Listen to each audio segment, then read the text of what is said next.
speaker, I am introducing Toastmaster Hannah Randolph. Hannah today will be presenting her icebreaker, which she has titled Higher Thoughts, Higher Places. Ever since she was young, she has always sought higher places. But you will find out soon, not in the way you would initially think. She will share with us stories of her childhood that cultivated her passion that she holds today, which have led her to find her purpose of seeking higher thoughts and instilling in others the desire and ability to do so as well. So always be curious, to love, to learn in every facet of life. Please welcome Toastmaster Hannah Randolph.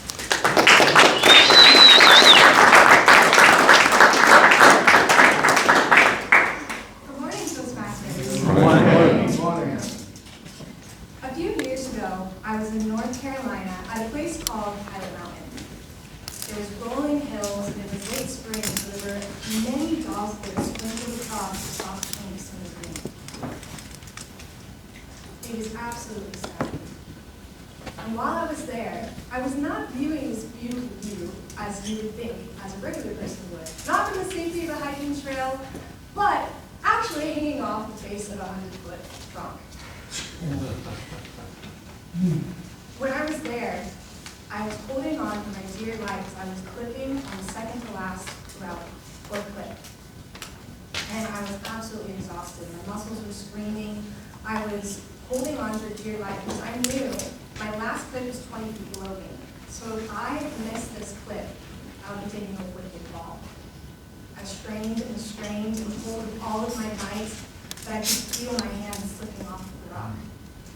And before I knew it, I was plummeting to the ground.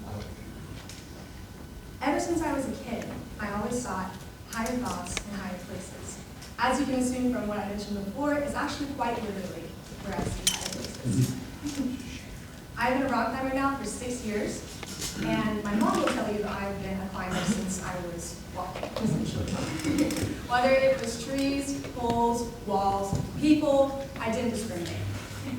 Every family gathering, I was the youngest in my entire family. My oldest cousin is 25 years older than me, and my youngest cousin is 5 years. So needless to say, I had many people that I could practice this climbing with. My morning assembly, or every assembly whenever I would meet them, it would be where they would walk up, they would go through the door, and they knew that they would need to assimilate into a T-pose. So that way, my young self would snake up their legs onto their shoulders like a monkey. I guess I'm sure you can guess what my family nickname is. Monkey and Hannah Banana. So they kind of go along with each other. My grandma also had this beautiful tree in her backyard. It was a golden grain tree, so every fall they had soft pink leaves or flowers and then yellow blooms beforehand. And I would be inside this tree or up inside of it, very tall in the canopy, every single day where I would never want to come down. So my Aunt Judy, whenever meals would come around, I would still be up there, refuse to come down. So she'd come up with this brilliant idea to make me lunch, put it in a picnic basket, tie a string with a spoon at the end, and toss it to me in the canopy. I would pull it up by the string and eat my food in the canopy so I would never have to come down. Given my childhood experience, I'm sure you can guess as soon as I came out of high school after smatterings of different sports, that when I found rock climbing, it was as if I found my purpose. It may sound a bit naive, it's just a sport, but it's not just a sport, it's a lifestyle. I accidentally found my purpose and my job thanks to rock climbing. Now, along with my higher places, I've always sought higher thoughts. I was that kid to my mom's dismay, and I would always ask, why? Why? We're going to the grocery store. Why? I would ask every single time, because I just love to learn. Animals, plants, the stars, I want to understand how this world worked. And that proves my later years when I got into college, where I wanted to know the meaning of life. Why am I here? And I felt like I was one of the few people who actually thought of these things. Whenever I would try to talk about it to others, you could see that glaze over effect in my eyes. Okay, I'm awesome. But this led to me where accidentally I came into a psychology class in college, and I fell in love. Because human behavior is pattern recognition. I can tell how everyone is feeling just by your body language, the words you use, and your different pauses. I can figure that out, and I love to do so. It's how I can further help others. Now, psychology is a huge field, and I was trying to figure out how to use this knowledge, how to be able to help others think of higher thoughts and make their life more fulfilling. And this is where I came across an accidental opportunity. One of my really good friends, Luke, came up to me with a business opportunity. I had met him through work and became good friends after, and he kept on poking me every hangout. I said, Hannah, you need to become a mentor. Hannah, you need to become a mentor. What are you talking about? What do you mean?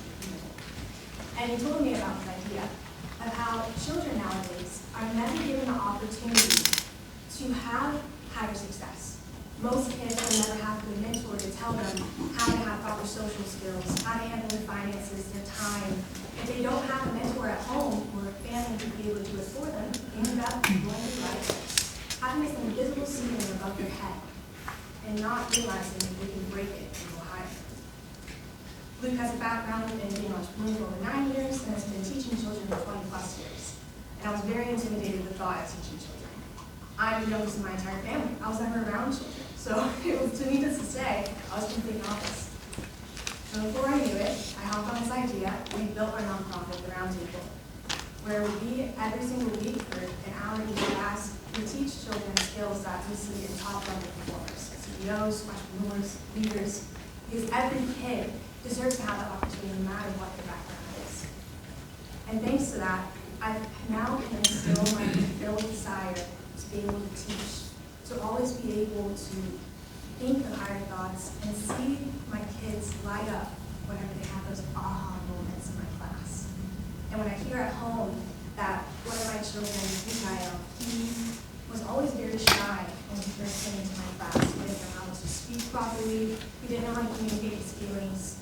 And I knew from his background that he had lost his grandmother recently, and she was a big part of his life. So over the course of a few months of working with him, he eventually raised his hand a little bit more. He eventually was able to formulate his thoughts through a little bit of guidance. And over time, he had a huge breakthrough. We were in class and we were talking about how airplanes will meander back and forth, but they always eventually get to the same destination, no matter how far off course they go. And I was telling him that our lives are like that. Even if something horrible happens to you, you can get back to course. And that was when he shared with me for the first time how his grandmother passed and opened up to me about it. I felt safe to do so. And a few days later, his mom called me crying, telling me, thanking me for having him be able to open up and talk to her for something that was so painful for the family. And that helping him dive into that emotion and helping him find the higher thoughts that helped him to heal is why I'm a teacher and why I'm standing before you today.